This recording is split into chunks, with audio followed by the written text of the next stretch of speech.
Olá, meu nome é Dara, eu faço parte do grupo com o Felipe, o Isaías e o Fábio, e a gente vai falar sobre o capítulo 2, que é a concepção bancária da educação como instrumento da opressão, os seus pressupostos e a sua crítica. As relações entre educador e educando, ela apresenta um caráter especial, né, bem marcante, que é relações fundamentalmente narradoras, dissertadoras, na qual o professor somente fala e o aluno absorve aquele conhecimento. É uma narração, né, de conteúdo que por isso mesmo tendem a petrificar-se, né, fazer uma coisa morta, nada dinâmico, nada que instigue o aluno. São valores e dimensões concretas na realidade ali, aquilo e ponto. Essa narração e dissertação, ela implica num sujeito, que é o narrador, e os objetos pacientes ouvintes, que são os educandos, né? Então, como eu disse, é o professor narrando ali na frente da sala, como sempre, explicando o conteúdo no quadro, e os alunos sempre atentos, sem objeções, sem perguntas, apenas para perguntar o que é aquilo e nada mais, nada é, argumentativo, que questionador, né? Que eles não preparam um aluno questionador. É sempre um ensino bem tradicional. A narração, ela transforma os alunos em vasilhas e em recipientes a serem enchidos. Então, eu sou um vaso e o professor é a jarra que vai encher com o conhecimento dele. Quanto mais vai enchendo os recipientes, com seus depósitos, né, que é um depósito que ele faz, e tanto o professor vai ser melhor. Se eu tiver quase cheio, o meu vasilhame estiver cheio, é porque ele é um professor bom.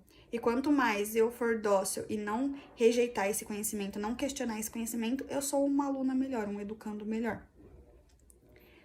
Só existe saber na invenção e na reinvenção, na busca inquieta e impaciente, permanente que os homens fazem no mundo, com o mundo e com os outros. É totalmente contra a educação bancária, que fala que teria que reinventar o modo de educar, ou reinventar o modo de aprender, e não somente fazer meros depósitos. A educação ela tem que ser inquieta, ela tem que ser questionadora. Então, ao mesmo tempo, o aluno, tanto o professor quanto o aluno, tem que se reinventar. E a absolutização da ignorância, ela constitui no que a gente chama de alienação. É sempre passar, o professor passa, ele pode passar o que ele quiser, depositar o que ele quiser, que ele pode ou não alienar aquele aluno. O educador que aliena a ignorância, ele se mantém numa posição fixa, ele é invariável. Ele nega a educação e o conhecimento como um processo de busca. Não, ele só deposita. Ele não deixa o aluno ir atrás do conhecimento, deixa o aluno buscar esse conhecimento.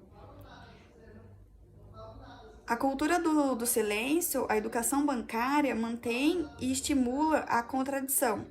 Ela reflete a sociedade opressora, porque os alunos são oprimidos a ficarem quietos e apenas isso.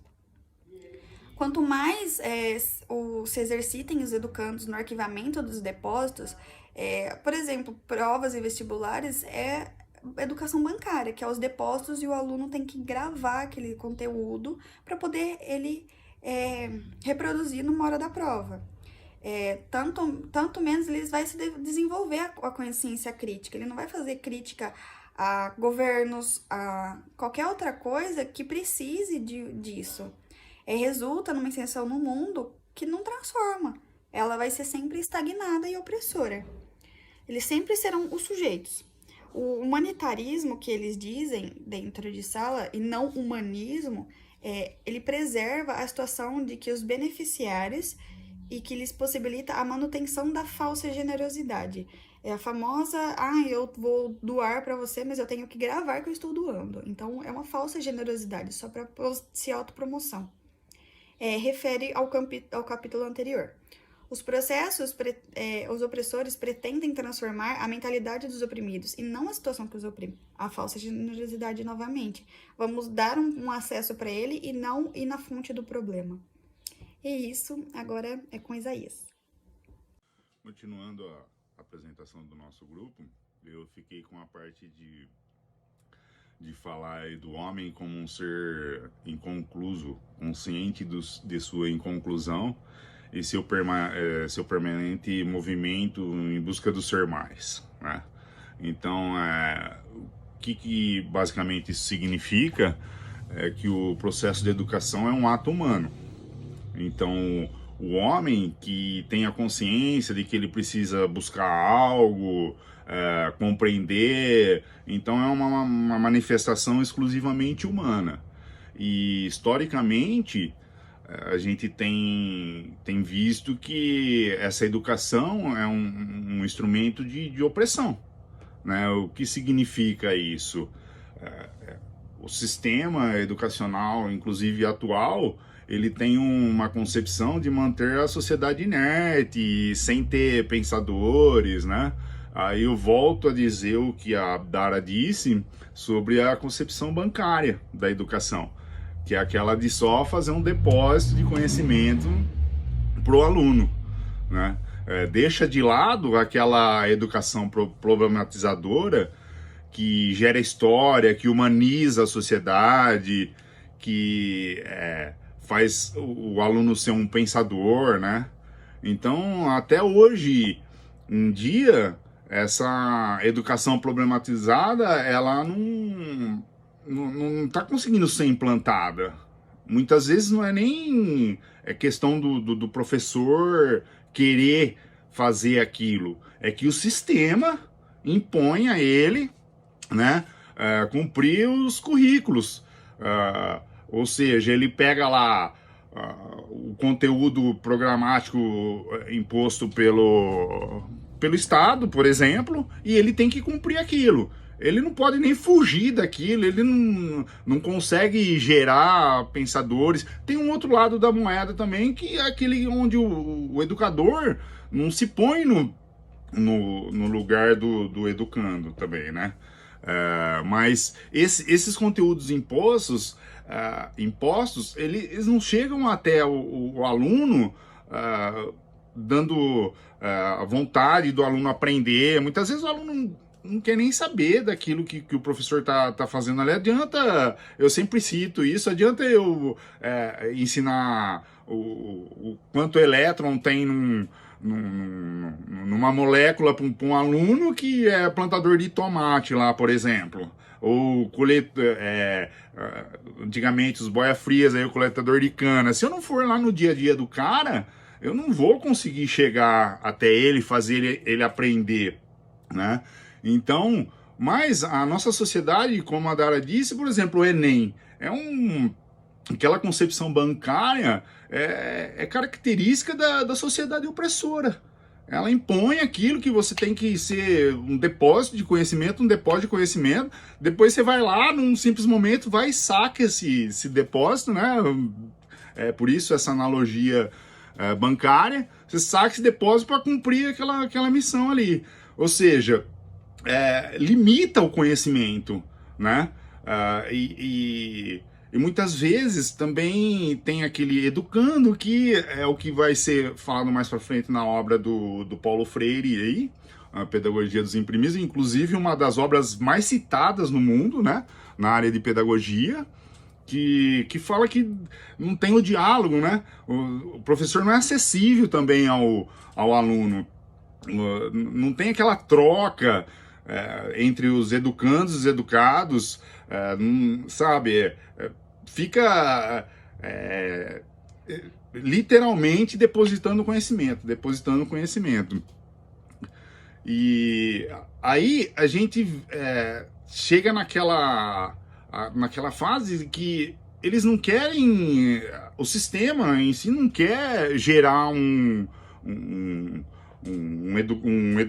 educando consciente, que problematiza, que questiona, que faz a história, né? Ele quer aquele cara, o aluno com pensar mecânico, aquele, entre aspas, né, um apertador de parafuso. Nós temos vários exemplos aí que o aluno vai lá e é ensinado a fazer aquilo. Posso citar como exemplo, por exemplo, um curso lá de torneiro mecânico. O cara vai fazer só aquilo, vai aprender a fazer peça, vai aprender as medidas da peça. Quer dizer, ele não está pensando ali o que gera tudo em torno dele, né? É a grande dificuldade que a gente tem hoje em dia na nossa educação. E fora que esse é o diálogo que é a próxima parte do, do livro do Paulo Freire aí, que eu acho que vai ser falado pelo grupo subsequente a nosso. Mas aí eu ficaria aqui falando muito sobre a obra do Paulo Freire e essa questão que a gente está problematizando, né? Eu deixo para vocês aí como uma conclusão da parte que eu tenho que apresentar. E você, como educador, pretende ser um bancário ou gerar consciência humana? Dialogar, estimular, problematizar com seus educandos. Nós, né, como os futuros educadores, fica aí uma pergunta para vocês. Obrigado, né? E o grupo todo agradece. Olá, tudo bem? Eu sou Felipe. E continuando com a apresentação, eu fiquei com a seguinte parte. Ninguém educa ninguém, ninguém educa a si mesmo e os homens se educam entre si, mediatizados pelo mundo. Bom, nessa parte do capítulo eu vou começar lendo para estar explicando. É através deste que se opera a superação de que resulta um termo novo, não mais educador do educando do educador, mas sim educador educando com educando educador. Bom, ele quer trazer nessa parte que, como nessa época aí, o ensino ele era bem rigoroso e bem tradicional, onde que o professor passava a educação e o aluno tinha apenas a responsabilidade de decorar e tá copiando, passa a ser uma educação onde que o conhecimento ele é construído por ambas as partes. Tanto o educador aprende com o educando, quanto o educando aprende com o educador. Desta maneira, o educador já não apenas mais educa, mas o que, enquanto educa, é educado, em diálogo com o educando, que ao ser educado também educa. Então, assim, ambas as partes se tornam sujeito desse processo e acabam crescendo junto.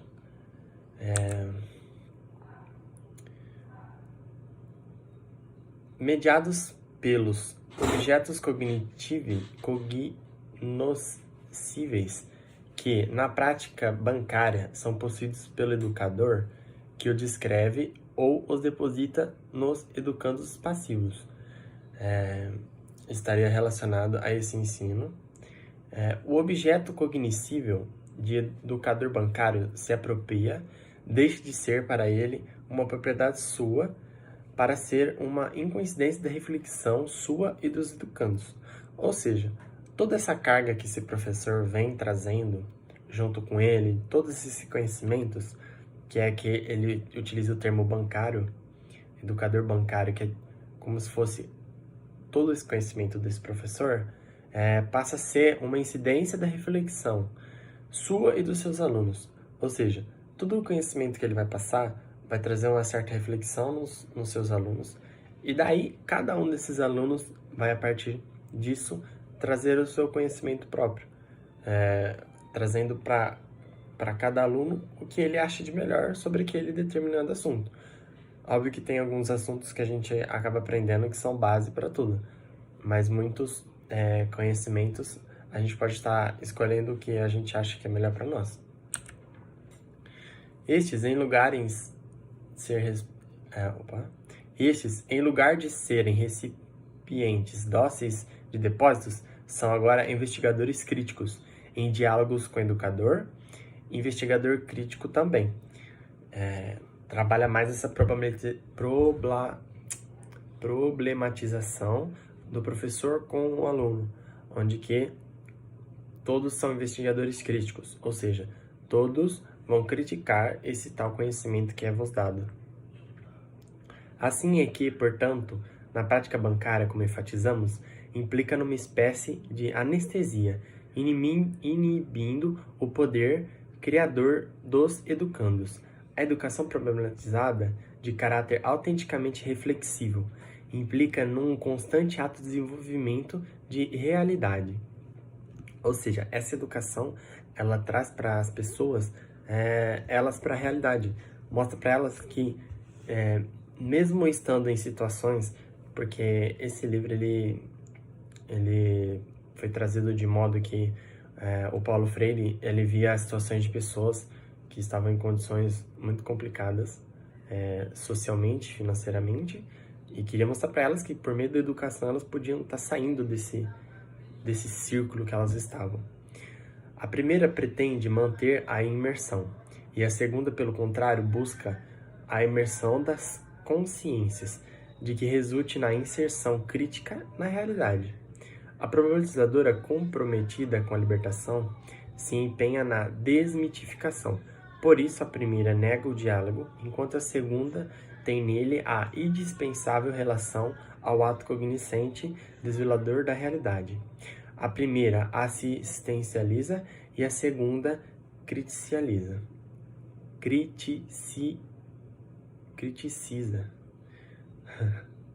É isso.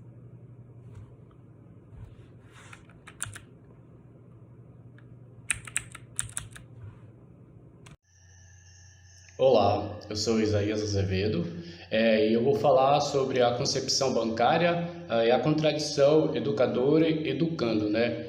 A primeira ideia vem lá atrás com o método Paulo Freire de alfabetização, né?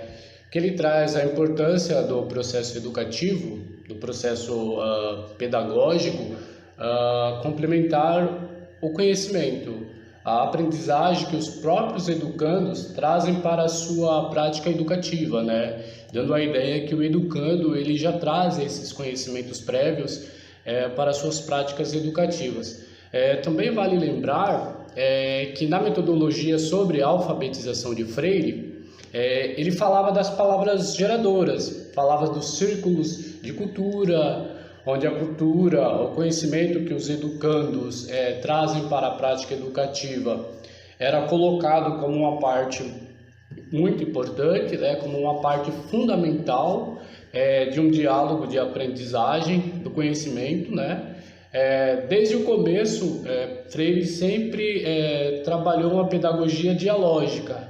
Aí nesse capítulo 2, é traçado uma crítica bastante atual e pertinente, né, sobre nossas salas de aulas, os nossos processos educativos, que é essa falsa ideia equivocada de que o professor ele é detentor do conhecimento, no qual o papel do professor é apenas depositar conhecimento no aluno, no seu educando, né, como se aquele que não conhece nada.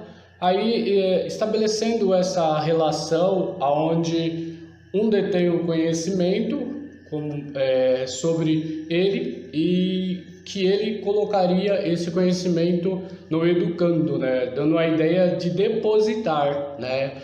Por isso é chamado por Freire de educação bancária, né? Educação dos depósitos, onde o professor deposita conhecimento no aluno, supondo que o aluno não tenha nenhum conhecimento sobre o que está se tratando, né? Freire também chama muita atenção sobre a necessidade da crítica desse modelo, que em grande parte permanece até nos dias de hoje, nas escolas, nas práticas educativas, nas práticas pedagógicas, em diversos setores onde a pedagogia e a educação acontecem, né? E aí ele traça um contraponto, né, propondo uma educação problematizadora, né, que problematiza os conteúdos, a realidade, as práticas pedagógicas e o próprio currículo escolar, né? E para fazer esse contraponto, ele caracteriza a educação bancária da seguinte forma, né? Ele diz que a educação bancária é aquela que o educador é o que educa e os educandos é o que são educados. O educador é o que sabe, os educandos o que não sabem. É o que pensa, os educandos são apenas os pensados. O educador é o sujeito do processo, né? E os educandos são os objetos desse processo. Ao contrário dessa educação bancária, a educação problematizadora, ela responde à essência do ser e da consciência. que é a sua intencionalidade, né? Ela nega a comunicação existente à comunicação, identifica-se como o próprio da consciência, que é sempre ser consciência, de não apenas quando se intenciona a objetos, mas também quando se volta sobre si mesmo, na qual Jasper chama de cisão, cisão em que a consciência é consciência de consciência. Aí, nesse sentido, a educação libertadora problematizadora já não pode ser um ato só de depositar, ou de narrar, ou de transmitir, ou de transferir conhecimentos, valores aos educandos, meros pacientes à maneira da educação bancária, mas um ato capaz de gerar conhecimento. Então, assim, a gente pode entender como Paulo Freire propõe a educação problematizadora, né? Sendo o contrário da educação bancária. A educação problematizadora parte de uma educação que sempre parte de uma proposta de desvendar uma certa realidade, que tem a ver com o conteúdo programático, onde o educador e o educando constroem juntos o conhecimento. Então, ambos andam juntos, lado a lado, na construção desse conhecimento.